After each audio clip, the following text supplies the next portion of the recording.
Hey guys, so today I'm going to be showing you one method that you can use to kind of store all of your letters and snail mail that you get instead of just storing them in a box somewhere. So I'm showing you the supplies that I'm going to use today. Scissors, a pencil, some glue, and then also like a straight edge knife. And then I've got a Reader's Digest book here, and I've already taken the majority of the pages out, but what I'm showing you is that I'm actually going to be cutting out the text block here. So what you want to do is actually get a straight edge, like a box cutter or an X-Acto knife, and you want to cut between the text block and the front cover, and you want to be careful not to slice open the actual book cover. So it's really difficult to get this on camera, but you're going to see here that as I cut down, that the text block is going to start to separate from the actual cover of the book, and that's what you want. So you're going to do that on the front and the back as well, so that you remove that text block. Now, when I originally was going to do this project, I had one of those reusable shopping bags from Dollar Tree, and it had this really great like Valentine's Day print, and it had, you know, envelopes and snail mail on it and little mailboxes, and I was like, hey, that is perfect for this project. So what you're going to see here in a minute is when the video jumps, the cover that I have right here is going to look a lot more crazy looking than it does right now. That is because I went ahead and covered it, and because of the material of those shopping bags, they're meant to be non-stick. So I had a really hard time with it actually sticking to the book cover. It would only stick in some places, and it took forever to dry. At some point, I think I was just like, I give up. It's not drying, and I need to move on with this project. So what I did is I ripped all that off, and so you can see that's why the cover in the background is a little bit beat up, but it's still got its structure, and that's really what we care about here. So I've gone through this book that I have. It's a really old stamp catalog, and I'm going through and looking for a couple of different papers that I can use to cover this. I'm going to use two different papers on the outside and wrap them around, and then I'm going to use one paper on the inside just to cover the spine. Now, once I start working with the actual binding and putting my letters in, you'll see less and less of the spine, so it's not really too important what you pick for the front cover. I'm sorry, not the front cover, but to cover the spine, because it is going to get covered up for the most part, but you will see a little bit of the top and a little bit of the bottom of the spine, and you'll see that here in just a minute. So I'm just going through this book and picking out the pages that I want. So I end up using that page that had, it's like something rules for something, and it actually lists out rules, and I really like that. And then I'm going to use the one that I had with the guy with the date stamp. He's going to go on the back. So what I'm going to do is I'm just going to use some Mod Podge here, and I am going to just cover the front outside cover of my book, and then I'm going to press down my paper really, really well. I'm going to do that for both the front and the back cover.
Now once I have everything glued down and pressed down really, really well, I'm gonna flip it over and I'm gonna start cutting off my corners so that I can fold the edges over. So I'm going to cut and trim down these pieces just a little bit so I don't have a ton to fold over.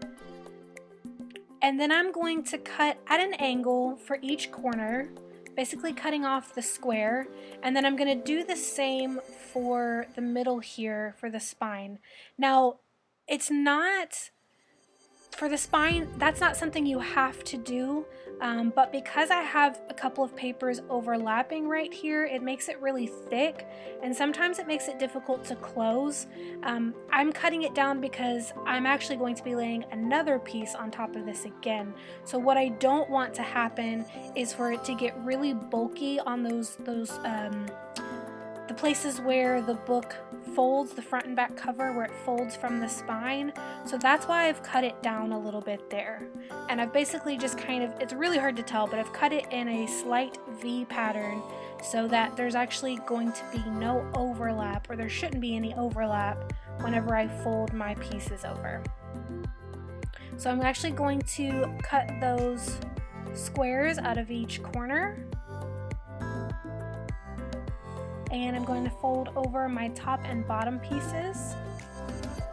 And I realize now I only cut out part of the square, so I only cut in line with the edge of the book, but I will cut down those other pieces in just a moment, and I'm going to cut them at an angle so that when I do fold those side pieces over, they overlap nicely and form an angle.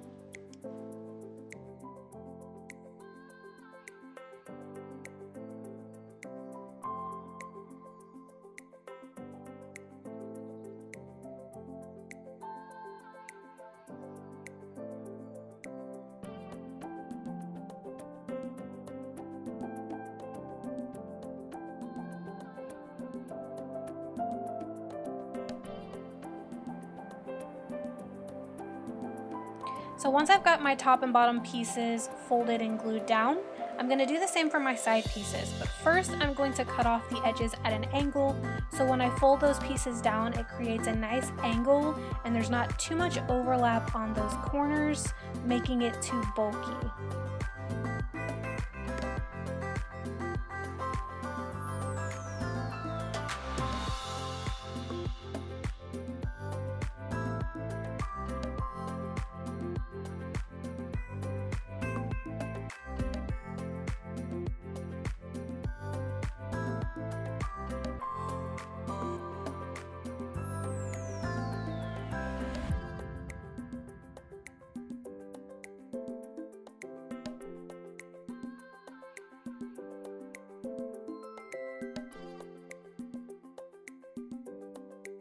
Now I've set this aside to dry for a while, and now I'm going to go and put my middle spine piece in there.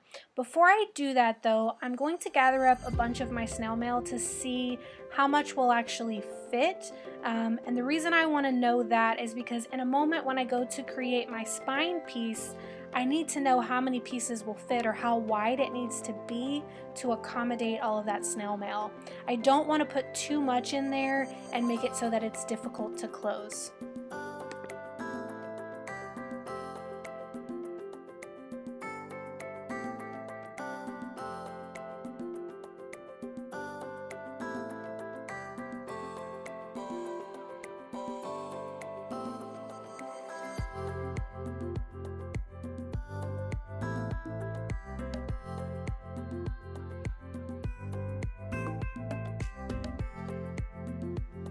Now I'm going to trim down my middle spine piece to make sure that it is tall enough to actually cover both the top and the bottom. And then I don't want it to span too far to the right or left, but I'm just going to trim this down a little bit so that it covers what I need it to cover. Again, most of this is going to be covered up when I go to put my front and back pages in. You'll see just a little bit of it peeking through in the top.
Now while that's drying off to the side, I'm going to work on my spine. So I'm going to get out my scoring board, and then I want a really heavyweight cardstock to actually be my spine.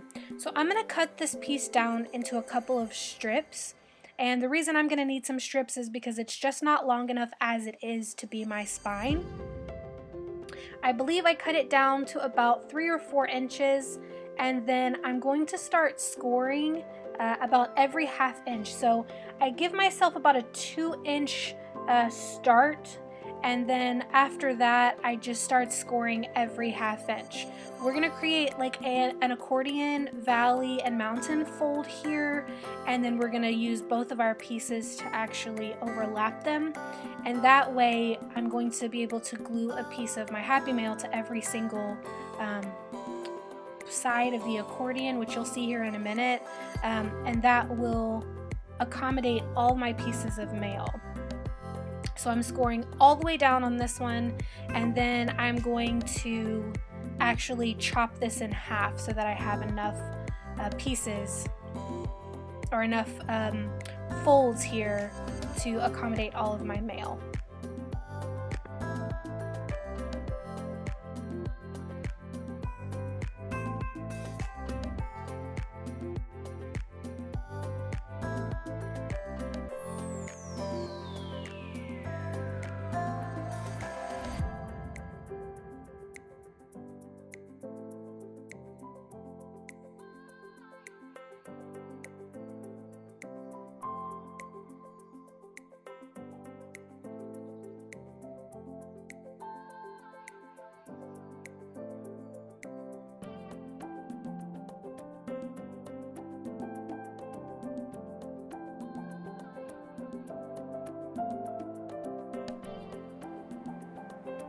Now once I've got those 2 pieces cut up, it's time to start folding. So I'm just going to fold back and forth to create that accordion fold. And then once I have my 2 pieces folded, I'm going to connect them by overlapping the last 2 valley and mountain folds. I want my piece, my 2-inch piece of straight paper without any folds, I want there to be one on each side. So you can kind of see it lined up there after I've put them together. I'm going to use some Tombow glue here, make sure that it's really, really secure, and then I'm going to line them up and connect them. Now while that's drying, and while my cover is drying, I'm actually going to prep my mail pieces. So I'm going to take all the pieces that I plan to stick in here, and I'm just going to trim them up a little bit. I have now gotten to the point that when I open my mail, I either open it with scissors by trimming off the top or trimming off the side, but for a really long time I didn't do that. So I have a bunch of pieces of mail with all these scraggly tops, or as you can see there's like a little flap that's kind of hanging off. So what I do is I go through these and I just trim those extra pieces off to make it easier to slide my mail in and out whenever it's in the book.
But let's go back and work on the spine. Everything is nice and dry, and I'm going to attach my accordion piece here into my book. So I want to line up my flat piece with the edge of my spine a little bit on the, if it's on the back cover, I'm going to do it a little bit to the right of that fold, and when it's on the front cover, a little bit to the left. I don't want it to be right inside of the fold. I want it to be just slightly on the outside. And I'm going to line this up, and I'm going to try to get it right in the middle.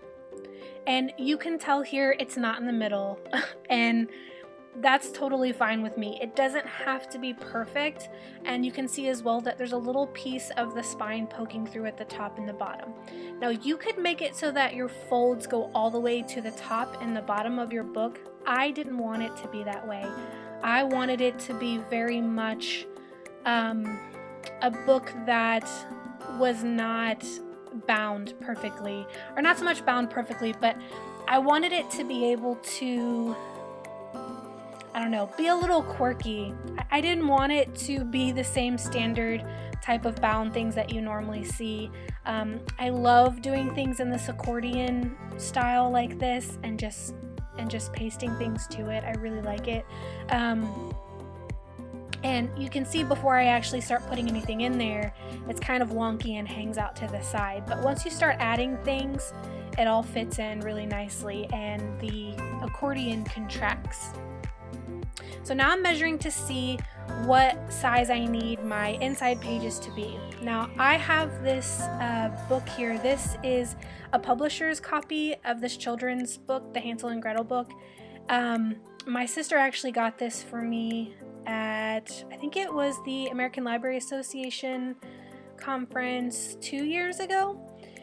When you go, they give you tons of free stuff, and the publisher had this before it even, hit the stores, I guess. And she knew that I love children's books so that I can use them in my junk journals and all that. And she knew that I would love the illustrations on this. So I'm using this today to actually line the inside of my book. And no, it doesn't, match 100% with the outside cover, but I just don't care. I love the way that this looked. It was the perfect size. And once I get these two pieces in there, the original cover of the book, you just kind of see their eyes peeking up from the bottom. And once I trim it all down and put it in the book, it looks exactly the same way. So this is one of the reasons as well why I didn't want my accordion fold to go all the way to the top and the bottom, is so that when the book is open, you can still see the eyes looking back and forth at each other with the book open like that. I really liked it. I don't know. It's super weird and quirky, but I just really like it. So I'm just going to attach these the same way I did with the front and back cover pieces. I'm going to use my good old Mod Podge and stick them down. Mod Podge never seems to let me down. Yes, it does warp a little bit when you have thinner paper, and the front and back covers did that a little bit, but again, I'm totally fine with that. No one's going to see this but me, and it's just totally fine. I like it the way that it is. Now, once I have all of this done, again, I'm going to set it aside to dry a little bit, but once it's all dry, I'm going to start attaching all of my letters. So I'm going to attach one letter to each of the left side of my folds, and you'll see this here in a minute. I'm going to start at the back. I'm going to start at the back and then slowly add one on top of another. Now you're not going to see the entire process of me adding each and every one, because I did have to cover up some addresses to show you guys the few that I do show you in the video, and to add every single one, and to, cover every single thing with post-its and washi tape. Oh, that would have taken forever just to do that, to show you guys how this works, but I think you'll get it without having to do that. So I've got my letter, and I'm going to put a little bit of glue on the inside of my fold there. And then I'm just going to line up my letter so that it doesn't go over the top or the bottom, and push it down until it holds really well. And then I'm going to go and fold down the next piece. So I don't glue this to the first paper, I just fold it over, and then I do the same side of glue and then put another letter down. And then I'm going to fold over the next fold and repeat the process. And I'm going to go all the way to the front, which we're going to skip ahead here in a minute.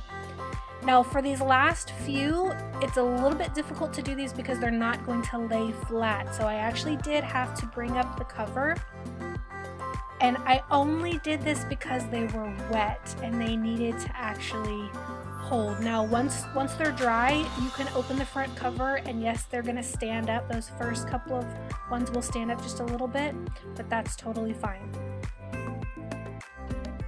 Now to kind of finish this off, I kept it really simple on the cover, but I used a letterpress card that I got when I was in England. It's got a little post box, and then on the spine I used XOXO stickers from the Maggie Holmes sticker collection, and then also a little pencil that I got, I believe, from One Canoe 2. But as you can see, as you flip through, everything holds really nicely, and then you can flip through each of your letters and even pull them out and reread them later on.